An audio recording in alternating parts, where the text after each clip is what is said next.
Hello, ನಮಸ್ತೆ, ನಮಸ್ಕಾರ. ನೀವು ನೋಡ್ತಿರುವಂಥ ಚಾನಲ್ ಸ್ಪಿರಿಚುವಲ್ ಕ್ರೂಸ್. ನಾನು ನಿಮ್ಮ ಅಶ್ಮಿತ್ ಶಾಂತಿ. ಪ್ರೀತಿಯ ವೀಕ್ಷಕ ಬಾಂಧವರೆಲ್ಲರಿಗೂ ನಮಸ್ಕಾರ. ಇವತ್ತಿನ ವಿಶೇಷವಾದ ವಿಡಿಯೋ, ಕನ್ಯಾ ರಾಶಿ ನಿಮ್ಮದು ಆಗಿದ್ದರೆ ಅಥವಾ ಕನ್ಯಾ ಲಗ್ನ ಆಗಿದ್ದರೆ ನಿಮ್ಮ ಗೋಚಾರ ಫಲ ನಾವು ನೋಡಿ ಬರೋಣ. ರಾಹು ಕೇತು ಸಂಚಾರದ್ದು. ಕನ್ಯಾ ರಾಶಿ ಕನ್ಯಾ ಲಗ್ನ ಎರಡು ಕೂಡ ಒಂದೇ ಆಗಬೇಕಂತಿಲ್ಲ. ಕನ್ಯಾ ರಾಶಿ ಆಗಿದ್ದರೂ ನೋಡಿ, ಕನ್ಯಾ ಲಗ್ನ ಆಗಿದ್ದರೂ ನೋಡಿ. ಆ ಕಾಂಬಿನೇಷನ್ ಮಾಡಿ ನಾನು ಫಲ ಹೇಳಿದ್ದೇನೆ. ಆಲ್ರೆಡಿ ಮೇ ತಿಂಗಳಲ್ಲಿ ರಾಹು ಕೇತು ಸಂಚಾರ ಆಗಿದ್ದಾರೆ. ಓಕೆ, ಮೀನ ರಾಶಿಯಿಂದ ಕುಂಭ ರಾಶಿಗೆ ರಾಹು ಬಂದಿದ್ದಾರೆ ಮತ್ತು ಕನ್ಯಾ ರಾಶಿಯಿಂದ ಸಿಂಹ ರಾಶಿಗೆ ಕೇತು ಬಂದಿದ್ದಾರೆ. ರಾಹು 6ನೇ ಮನೆಯಲ್ಲಿರುವಂಥದ್ದು, ಕೇತು 12ನೇ ಮನೆಯಲ್ಲಿರುವಂಥದ್ದು. ಯಾವ ರೀತಿ ವ್ಯತ್ಯಾಸ ಆಗುತ್ತೆ ನಿಮಗೆ ಅಂತ ನೋಡೋಣ, ಆಯಿತಾ? ಗುರುಬಲದ ವಿಡಿಯೋ ಆಲ್ರೆಡಿ ಮಾಡಿದೆ, ನೋಡಿಲ್ಲ ಅಂದರೆ ನೀವು ನೋಡಿ. ರಾಹು 6ನೇ ಮನೆಯಲ್ಲಿ, ಉಪಚಯ ಮನೆಗಳಲ್ಲಿ ಪಾಪಗ್ರಹಗಳು ಒಳ್ಳೆ ಫಲ ಕೊಡ್ತಾರೆ ಅಂತ ಶಾಸ್ತ್ರ ಹೇಳುತ್ತೆ. ಹಾಗಾಗಿ ರಾಹು ಒಳ್ಳೆಯದು. ಬಟ್ ಜಾತಕದಲ್ಲಿ ನಾನು ಯಾವಾಗಲೂ ಹೇಳ್ತೇನೆ, ಜಾತಕದಲ್ಲಿ 6ನೇ ಮನೆಯಲ್ಲಿ ರಾಹು ಬಂದರೆ ಬೇರೆ ಫಲ, ಗೋಚಾರದಲ್ಲಿ ಬೇರೆ ಫಲ. ನೀವು ಕಂಪೇರ್ ಮಾಡಲಿಕ್ಕೆ ಇಲ್ಲ, ಫಲಗಳನ್ನು ಯಾವ ಡಿಫ್ರೆಂಟೇ ಇರುತ್ತೆ. ಸೊ ನಾನೀಗ ಹೇಳಿದ ಫಲ ಜಾತಕದಲ್ಲಿ ಕೂಡ 6ನೇ ರಾಹು ಇದ್ದರೆ ಅದೇ ರೀತಿ ಫಲ ಬರುತ್ತೆ ಅಂತ ಅಲ್ಲ, ಡಿಫ್ರೆಂಟ್ ಇರುತ್ತೆ. ಸೊ ರಾಹು ಇರೋ ಕಾರಣ ಏನಾಗುತ್ತೆ, ನಿಮಗೆ ಶತ್ರುಗಳು ಇದ್ದರೆ ದೂರ ಹೋಗ್ತಾರೆ. ನಿಮಗೆ ಆಗದಿರುವವರು, ನಿಮ್ಮನ್ನು ಹೇಟ್ ಮಾಡುವವರು, ನಿಮ್ಮ ಬಗ್ಗೆ ಚಾಡಿ ಹೇಳುವವರೆಲ್ಲ ಇದ್ದರೆ ಅವರು ತನ್ನಷ್ಟಕ್ಕೆ ತಾನೇ ದೂರ ಹೋಗ್ತಾರೆ, ದೇವರವರಿಗೆ ಪಾಠ ಕಲಿಸ್ತಾರೆ. ಇದೆಲ್ಲ ನಡೆಯುತ್ತೆ. ನಿಮಗೆ ಕೋರ್ಟ್ ಕೇಸ್ ಏನಾದರೂ ನಡೀತಾ ಇದ್ದರೆ ಕೋರ್ಟ್ ಕೇಸಲ್ಲಿ ನಿಮಗೆ ಜಯ ಆಗುತ್ತೆ, ಸಕ್ಸಸ್ ಸಿಗುತ್ತೆ ಅಂತ ಈ ಸಮಯದಲ್ಲಿ ನಾವು ಹೇಳ್ಬೋದು. ಓಕೆ, ಆರೋಗ್ಯ ಸಮಸ್ಯೆ ಇದ್ದರೂ ಕೂಡ ಅದನ್ನು ನೀವು ಓವರ್ಕಮ್ ಮಾಡುತ್ತೀರಿ, ಹೊರಗೆ ಬರ್ತೀರಿ.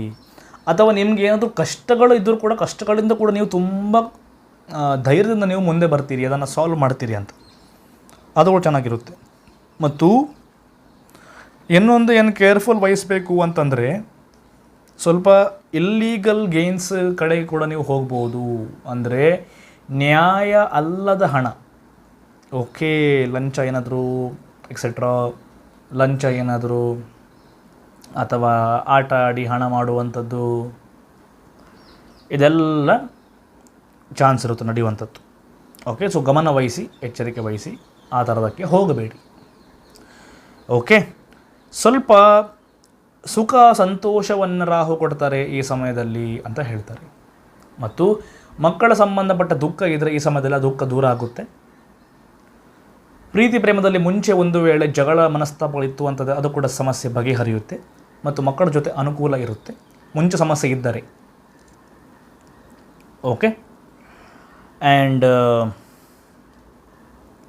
ಏನಾದರೂ ಸ್ವಲ್ಪ ನೀವು ಸೆಲ್ಫಿಶ್ನೆಸ್ ನಿಮಗೆ ಬರ್ಬೋದು ಅಂತ ಹೇಳ್ತಾರೆ ಈ ಸಮಯದಲ್ಲಿ.